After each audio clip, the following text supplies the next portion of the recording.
Olá pessoal, bom dia, tudo bem com vocês? Eu espero que sim. Hoje nós vamos fazer a correção sobre figuras de linguagem 1, tá? Da página 75. Geralmente eu trabalho assim com vocês, né? Eu dou o conteúdo numa aula, na outra eu venho e trago os exercícios, tá? Pra vocês corrigirem, né, no livro de vocês ou no caderno. E terem a resposta correta para no dia da prova vocês poderem estudar antes, né, da prova. Não no dia, né, gente? Estudar antes.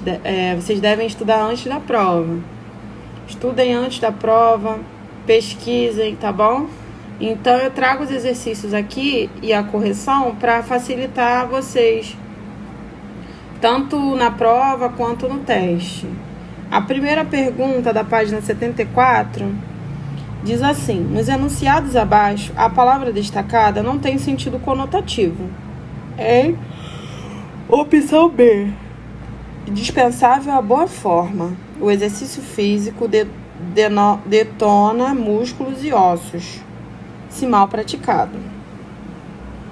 2. No sintagma, uma palavra branca e fria, encontramos a figura denominada, número 2, letra A, sinestesia. 3. A repetição de determinados elementos fônicos é um recurso estilístico denominado D. No poema, a literação. No poema, a repetição das consoantes P, B e T, o que sonoramente provoca um efeito no texto. Recurso estilístico chamado de aliteração. 4. Na fala do personagem da charge, há a presença de um tipo de linguagem figurada denominada letra C, ironia. Número 5. O fragmento transcrito que possui um exemplo de onomatopeia é letra C, clique, fiz eu do outro lado. 6. Devagar botou a chave na fechadura. Devagar rodou, ouvindo o estalar de molas e linguetas, e empurrando lentamente, bem lentamente, entrou. A figura de linguagem predominante é a número 6, letra D, gradação. 7. O ritmo melódico dos versos nesse poema é realçado pela presença da assonância, letra B. Número 7, letra B. Número 8. Na frase, o fio da ideia cresceu, engrossou e partiu-se. Ocorre o processo de gradação. Não há gradação em número 8, letra E. João pegou de um livro, ouviu um disco e saiu. 9. Em qual das alternativas abaixo há a figura de linguagem eufemismo? Na letra B. A figura eufemismo consiste em utilizar palavras que abrandem uma informação considerada difícil de dizer. Na opção B, usou-se a expressão partiu desta vida para dizer que a bela bailarina morreu. Da número 10 até a número 20, corrijam aí no livro de vocês direitinho. Vamos falar um pouquinho sobre narrativas fantásticas nas histórias em quadrinhos. Número 1. Que fato presente na história de Kafka a caracteriza dentro do subgênero fantasia? O personagem principal se transformar em mosca. Se você acordasse e descobrisse que foi transformado em um inseto, qual seria a sua reação? Da 2 em diante até a 5 são todas elas respostas pessoais. Se vocês puderem, respondam no caderno e deixem lá, para se caso voltarmos, né, eu possa corrigir no caderno de vocês, tá bom? Não deixem de fazer. Da número 6 até a número 20 são respostas, né, múltipla escolha. Marquem no caderno de vocês a resposta correta, para quem não acertou, tá bom? Vamos falar um pouquinho hoje sobre a adjunta adverbial, tá? Na primeira parte do livro de vocês, deixa eu falar para vocês qual é a página. Adjunta adverbial, página 90. Nós sabemos, né, que o adjunto adverbial é o termo da oração que indica uma circunstância, modificando e intensificando o sentido do verbo, do adjetivo ou do advérbio. O advérbio e a locução adverbial exercem a função sintática de adjunto adverbial na frase. Por exemplo, Guilherme falou imediatamente. Esse imediatamente é um adjunto adverbial e um advérbio, tá? No outro exemplo, Guilherme falou de imediato. Esse de imediato é um adjunto adverbial, né? Porque está complementando aí o verbo, e uma locução adverbial. Os adjuntos adverbiais podem designar diversas circunstâncias. As mais recorrentes são de tempo, de lugar, de modo, de causa, de assunto. A de tempo é: ontem passamos o dia na casa de nossos avós. Esse ontem está caracterizando o tempo. De lugar: aqui devemos pôr os cartazes, ali os livros. Aqui e ali estão retomando o lugar. De modo: os bois seguiam na comitiva mansamente. Mansamente é o modo como eles seguiam. De causa: morreram de fome. Foi a causa que eles morreram, né? Eles morreram de fome. Então, toda vez que tiver algum dessas circunstâncias, vocês vão observar se é de tempo, se é de lugar, se é de causa, de modo. De assunto: falamos sobre economia. Foi o assunto que foi falado, né? Sobre economia. De meio: fomos de avião até Belo Horizonte. De instrumento: abriram a porta com a chave mestra. De afirmação: certamente aprendemos a lição. De negação: não sabemos nada dele. De dúvida: talvez ele não venha. De intensidade: estudei pouco para o concurso. De finalidade: os candidatos estudaram para o concurso. De companhia: foi ao cinema com a namorada. De condição: não entre sem autorização. De concessão: comprou o anel apesar do seu alto preço. Então, de concessão, apesar de, sempre vai ter essa conjunção aí, tá? Entre outras.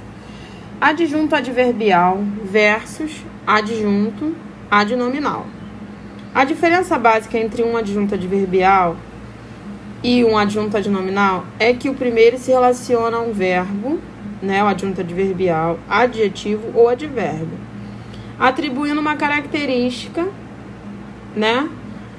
Vai se ligar ao verbo através de uma característica, ao verbo, o adjetivo ou advérbio, através de uma característica, né? Atribuindo uma circunstância.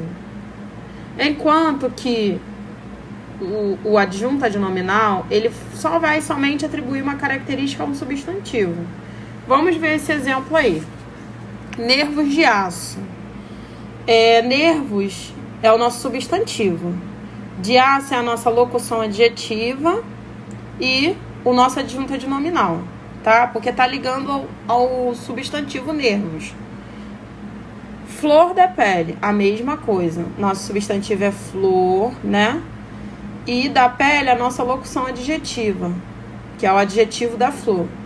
É o adjetivo adjunto adnominal. Exemplo: saiu à noite. Saiu é o nosso verbo. E à noite, a nossa locução adverbial e o nosso adjunto adverbial, tá? À noite tá retomando ao verbo, saiu. Olhou de soslaio. Olhou é o nosso verbo e de soslaio é o nosso adjunto adverbial. Ontem machuquei meu joelho. Ontem é a nossa adjunto adverbial. Machuquei é o nosso verbo e meu é o adjunto adnominal. Joelho é o nosso substantivo. Então, nessa frase, nós temos o adjunto adverbial, o verbo e o adjunto adnominal, tá bom? Quando vocês tiverem que definir, A primeira coisa que vocês vão fazer é marcar o verbo, encontrar o verbo e o substantivo. Que aí vocês vão saber quem é o advérbio, o adjunto adverbial e o adjunto de nominal. Nesse caso, ontem é o nosso adjunto adverbial. E joelho é o nosso substantivo, o meu é o nosso adjunto adnominal. Tá? Adjunto adverbial versus objeto indireto. Se ambos, adjunto adverbial em forma de locução adverbial e o objeto indireto, se ligam ao verbo através de uma preposição, tá? Então, o objeto direto, ele se liga ao verbo através de uma preposição. Todo objeto direto necessita de preposição. Adjunto adverbial expressa uma característica, tempo, lugar, modo, intensidade, dúvida, etc. O adjunto adverbial, ele vai expressar uma circunstância dessas características que eu falei, de tempo, lugar, tá? E não é essencial para a frase. Isto é, apesar de trazer uma informação para o contexto, a retirada não faz a frase ficar incompleta sintaticamente. Se não houver, a frase não ficará incompleta. Objeto indireto. Acompanha um verbo transitivo indireto que pede um complemento verbal preposicionado. Por exemplo, precisamos de ajuda. Verbo precisamos, né? Verbo transitivo indireto. E o nosso objeto direto é de ajuda. Quem precisa de alguma coisa. Então, toda vez que o objeto que for objeto indireto, vai necessitar de um verbo. Vai necessitar de uma preposição. Tá? E toda vez que precisar de uma preposição, será objeto indireto. Concordo com ela. O concordo é o nosso verbo transitivo indireto. Quem concorda com alguma coisa ou com alguém. Nesse caso, eu concordo com ela. É o nosso objeto indireto. Tá bom? Que vai estar complementando, né? É o nosso verbo. Vocês vão fazer os exercícios das páginas 94 a 98. Hoje nós também vamos falar um pouquinho sobre vocativo e aposto, né? O vocativo, ele é usado na oração para chamar a atenção, para evocar alguém ou alguma coisa personificada. Vem sempre separado por vírgulas e não possui função sintática na oração, sendo analisado de forma independente. Por exemplo, Joana, estou precisando de um esclarecimento. Oh, meu Deus, dá-me forças. Então, esse oh, meu Deus, está invocando alguém. E Joana está chamando alguém. Joana, estou precisando de um esclarecimento. Então, o vocativo é a voz que chama. É como se fosse um chamamento. E ele sempre vai vir separado por vírgulas e não possui função sintática na oração, tá? Já o aposto, ele é usado para resumir, especificar ou explicar um termo da oração. Já é mais complexo. Quando a pausa virá separado na escrita por vírgulas, travessões ou parênteses. Caso não ocorra a pausa, poderá seguir sem pontuação. Por exemplo, Paris, a cidade das luzes, é visitada durante o ano todo. Então, a cidade das luzes está vindo separado por vírgulas, está especificando, né? Que Paris é a cidade das luzes. Tipos de aposto. Explicativo. É o aposto que explica o termo a qual se refere. A filosofia, estudo das questões fundamentais ligadas ao homem. É uma das disciplinas oferecidas nas universidades públicas. Então, é um aposto explicativo. Ele vai retomar, né, ao anterior, vai explicar alguma coisa. Por exemplo, filosofia, estudo das características, está vindo separado de vírgulas e está explicando, tá? O termo anterior. Enumerativo. Enumera elementos correlacionados com o qual se relaciona. Ser aprovado numa prova depende de muitos fatores. Estudo, perseverança, determinação, dedicação e etc. Está enumerando cada um deles, cada um dos fatores. Então, quando vocês pegarem uma frase, vocês têm que fazer o quê? Vocês têm que analisar bem, tá? Para saber qual é o tipo de aposto. Não é difícil. resumidor ou recapitulativo. Esse caso é o aposto do enumerativo. É o aposto do enumerativo. No caso oposto, né? Pois o aposto resume ou recapitula, em uma palavra, os termos com a qual se relaciona. Por exemplo, dedicação, perseverança, determinação, disciplina, tá resumindo. O enumerativo, ele vai enumerar cada coisa, e o recapitulativo, ou resumidor, ele vai resumir cada uma das coisas, tá? Vai recapitular. Por exemplo, dedicação, perseverança, determinação, tá recapitulando. Tudo isso é importante para se obter êxito em qualquer objetivo. O comparativo, como já diz o nome, ele vai estar fazendo a comparação, vai comparar algo, né, a outra coisa. É o aposto que acrescenta uma comparação ao termo com o qual se relaciona. Seus olhos, 2 estrelas a brilhar, ficaram em cima de mim, ficaram em mim por 2 segundos, e isso foi suficiente. Distributivo explicita a distribuição entre 2 ou mais termos citados. Por exemplo, Cartola e Maria Bethânia são 2 grandes músicos. Aquele foi um grande representante do samba e esta é um dos ícones da MPB. Aposto de oração refere-se à oração. O homem saiu às pressas, sinal de que estava atrasado. Especificativo. Diferentemente dos demais, não apresenta pontuação. É usado para individualizar o termo ao qual se refere. O escritor Jorge Amado foi considerado um dos maiores romancistas da sua época. Tá, gente? Então é isso. Os exercícios das páginas 103 a 107 no livro de vocês. Hoje eu vim falar para vocês, aqui na nossa aula de redação, um pouquinho sobre intertextualidade e interdiscursividade. Quando um diálogo é estabelecido entre os textos, dizemos que há indiscursividade.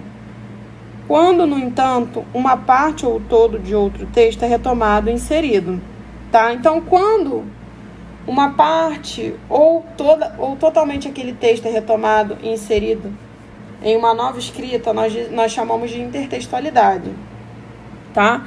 Interdiscursividade é quando há um diálogo entre os textos, e intertextualidade é quando há uma parte do outro texto. Aí sim, intertextualidade, tá? Aí vocês vão fazer, né? Procurar aí para fazer uma pesquisa. No livro de vocês não tem, tá? Denominamos interdiscursividade a relação entre os discursos, tá? Então, a interdiscursividade é a relação entre os discursos. Em outras palavras, esse recurso é caracterizado pela conversa entre os discursos de 2 ou mais textos, como podemos observar nos exemplos anteriores apresentados.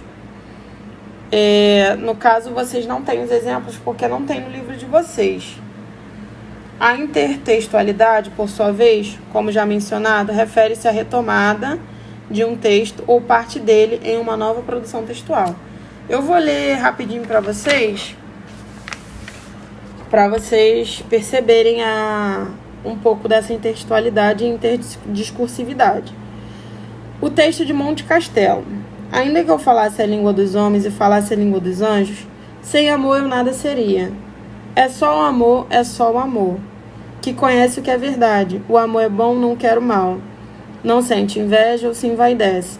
O amor é o fogo que arde sem se ver. É ferida que dói e não se sente.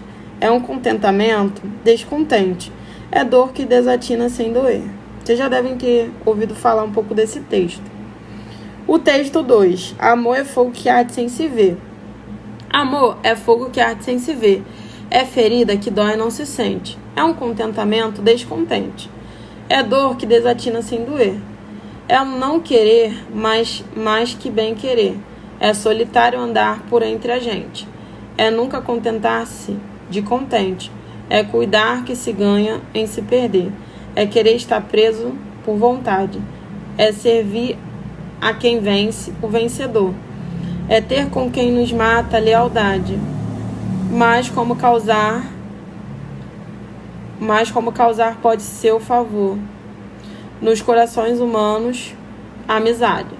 Se tão contrário a si, é o amor, é o mesmo amor? Texto 3, Coríntios 13, 1. Ainda que eu falasse as línguas dos homens e dos anjos, e não tivesse amor, seria como o metal que soa ou como o sino que tine. Então, nesses 3 textos, nós vemos, né, que há uma intertextualidade, né, e uma interdiscursividade entre eles. Eles são parecidos. Então, a atividade de vocês hoje é pesquisar exemplos de poemas, de músicas e narrativas que estabeleçam, né, entre si essa relação de intertextualidade e interdiscursividade. Vão fazer em uma folha separada de caderno mesmo e vão entregar na escola. Colocam o nome de vocês, coloquem o nome e a data. Tá bom, gente? Qualquer dúvida, podem me perguntar lá no grupo mesmo, tá bom? Obrigada, gente. É só isso. Até a próxima aula.